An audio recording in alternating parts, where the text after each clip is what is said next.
அஸ்ஸலாமு அலைக்கும் friends, welcome to simply south சமையல். இன்னைக்கு நாம வீடியோவில் பார்க்க போகிற ரெசிபி மட்டன் குஸ்காவா. ஆமாங்க, இன்றைக்கி நாம் பார்க்க போகிற ரெசிபி மட்டன் குஷ்கா மாதிரி இருக்கிற மட்டன் இக்கினி புலாவ்.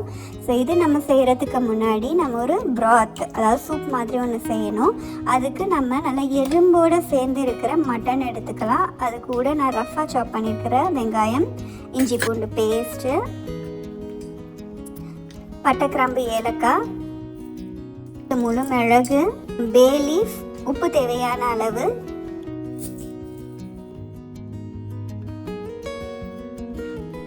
முழு தனியா, கொஞ்சமாக புதினா, இது கூட 3 கப்பு தண்ணி நான் ஆட் பண்ணியிருக்கிறேன்.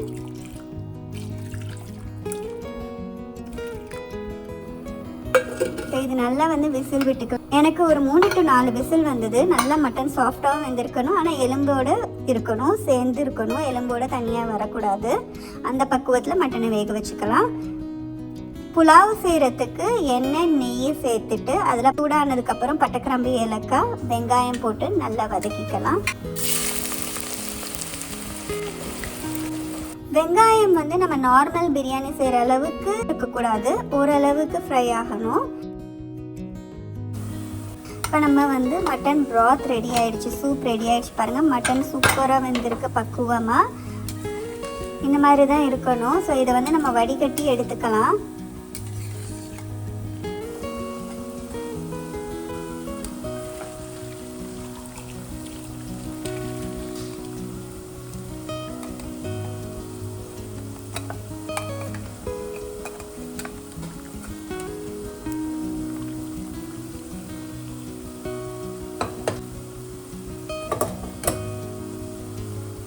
ஆனியன் ரொம்ப கோல்டன் ப்ரௌன் இல்லாமல் ஓரளவுக்கு ஃப்ரை ஆனதுக்கப்புறம் இஞ்சி பூண்டு பேஸ்ட்டு, பச்சை மிளகா ஆட் பண்ணிக்கலாம்.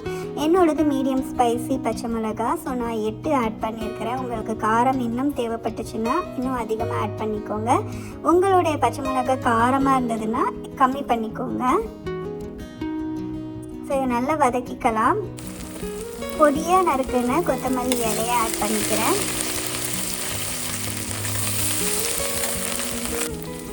திக்கான தயிர் 4 டேபிள் ஸ்பூன் ஆட் பண்ணிக்கிறேன்.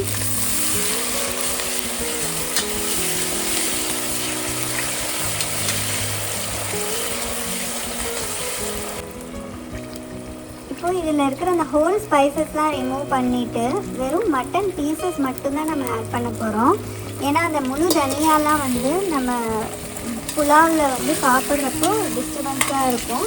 ஸோ வெறும் மட்டன் பீசஸ் மட்டும் ஆட் பண்ணி நல்லா வதக்கிக்கலாம். கரம் மசாலா பவுடரும் தனியா பவுடரும் ஆட் பண்ணியிருக்கிறேன்.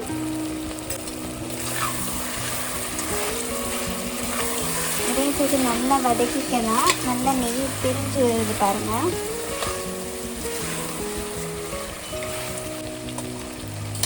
இப்போ நாம் ஏற்கனவே சூப் வடிகட்டி வச்சுருக்கோம் இல்லையா, அது கணக்கு பண்ணி நம்ம ஆட் பண்ணிக்கலாம். நான் 3 கப்பு ரைஸுக்கு 4.5 கப்பு தண்ணி கணக்கு வச்சுருக்கிறேன். ஸோ இது எனக்கு 3.25 கப் கிட்ட வந்தது. ஸோ நான் நார்மல் தண்ணியும் ஆட் பண்ணிக்கிட்டேன். ஸோ நீங்கள் உங்களுக்கு எவ்வளோ சூப் கிடைக்கிதோ அவ்வளோ ஆட் பண்ணிவிட்டு அதுக்கப்புறமேட்டு நார்மல் தண்ணி ஆட் பண்ணிக்கோங்க.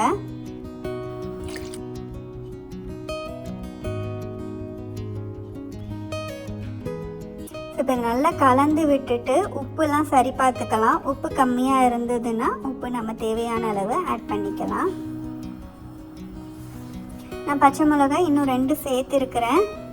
கொஞ்சமாக புதினா இலையும் சேர்த்து நல்லா கொதிக்க விடலாம். இது இப்போ மட்டன் நமக்கு நல்லா வெந்துருச்சு. ஸோ தண்ணி மட்டும்தான் கொதிக்கணும். தண்ணி ஒன்ஸ் கொதித்ததுக்கப்புறம் லெமன் ஜூஸ் ஆட் பண்ணிக்கலாம். நான் ஒரு லெமன்லேருந்து ஜூஸ் ஆட் பண்ணியிருக்கிறேன். அப்ராக்சிமேட்லி ஒரு 1 டேபிள் ஸ்பூன் இருக்கும். இப்போ பாஸ்மதி ரைஸ் 3 கப் ஒரு 30 நிமிஷம் கிட்ட நான் ஊற வச்சுருக்கிறேன். ஸோ இதையும் ஆட் பண்ணிக்கலாம்.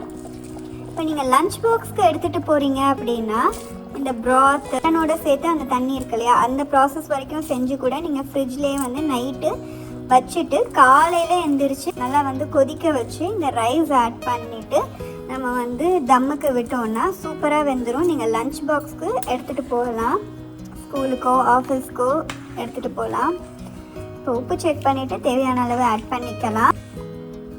உப்பு டேஸ்ட் பார்க்குறது எப்படின்னா, அந்த தண்ணியை நம்ம டேஸ்ட் பார்க்குறப்போ நார்மலாக இல்லாமல் கொஞ்சம் லைட்டாக வந்து உப்பு கொஞ்சம் அதிகமாக இருக்கணும். அப்போ தான் வந்து நம்ம பிரியாணி செஞ்சு முடிக்கிறப்ப கரெக்டாக இருக்கும். நல்லா வந்து கலந்து விடணும், அரிசி உடையக்கூடாது. இப்போ நம்ம மூடி வச்சிடலாம். பாருங்கள், நல்லா தண்ணி வந்து கம்மியாயிடுச்சு. ஒரு வாட்டி வந்து கிளறி விடணும். ஏன்னா சம்டைம்ஸ் வந்து அடி பிடிச்சிடும், அதனால் ஒரு வாட்டி கிளறி விடணும். ஆனால் அரிசி உடையாமல் மெதுவாக கிளறி விடணும்.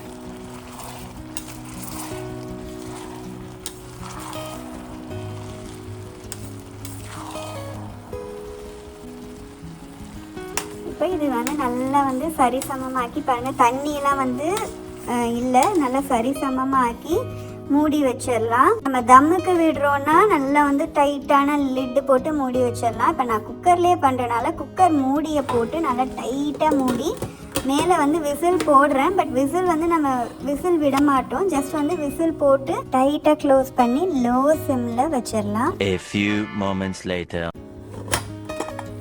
ஸோ இப்போ பாருங்கள், நல்லா ரைஸ் வந்து முக்கால்வாசி வந்து வெந்துருச்சு. ஸோ நம்ம வந்து இதை திருப்பி விடணும். அரிசி வந்து உடையாமல் திருப்பி விடணும்.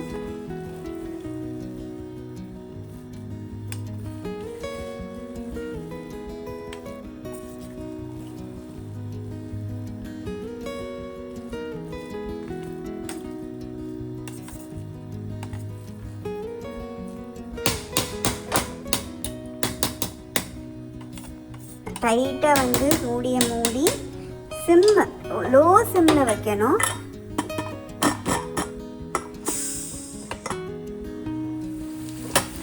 இப்போ பாருங்கள், அரிசி சூப்பராக வெந்துருச்சு. நமக்கு இப்போ யக்கினி புலாவ் நல்லா ரெடி ஆயிடுச்சு. உதிரியாக இருக்குது ரைஸு, மட்டனும் நல்லா வெந்திருக்கு. இது வந்து ரொம்ப வந்து நம்ம நார்மல் பிரியாணி அளவுக்கு மசாலாவாக இருக்காது.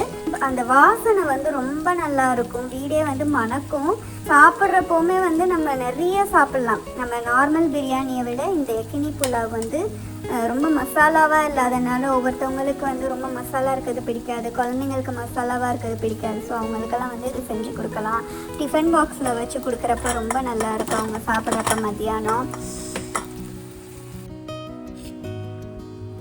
சூடான ரைஸ் கூட நான் எக்கு தொக்கு மாதிரி செஞ்சுருந்தேன், முட்டையை வேக வச்சு. ஸோ அதை நான் சர்வ் பண்ணேன். நீங்கள் வந்து சிக்கன் கிரேவி மாதிரி செஞ்சு கொடுக்கலாம், இல்லை கட்டா பேங்கன் கூடயும் நீங்கள் வந்து சர்வ் பண்ணலாம்.